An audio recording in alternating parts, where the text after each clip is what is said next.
A Spina Spes è presente questa lapide che ci fa memoria di un episodio del Risorgimento di cui fu protagonista il medico originario di Navarons Antonio Andreuzzi.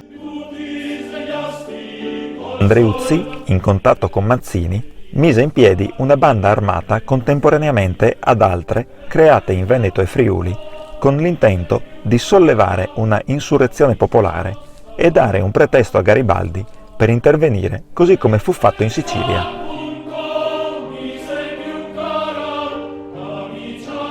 Il moto fallì perché l'unica banda ad iniziare le operazioni fu quella di Andreuzzi che, accerchiata sui monti da forze preponderanti, si sciolse.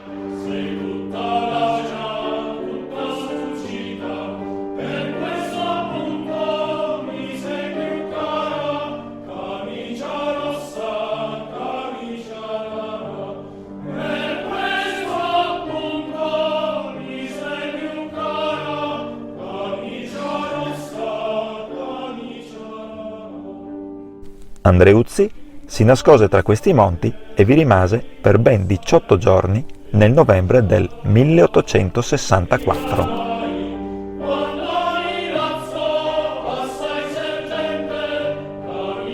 Si rifugiò qui, sotto questo strapiombo, che la gente del posto chiamava Claupa dei Brigands e che ora è conosciuta come Claupa di Andreuzzi.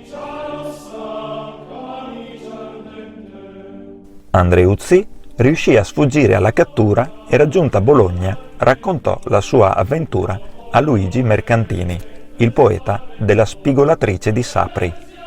Mercantini dedicò all'avventura di Andreuzzi un poema dal titolo Le rupi del Dodismala, che non ebbe però la notorietà di quello di Sapri.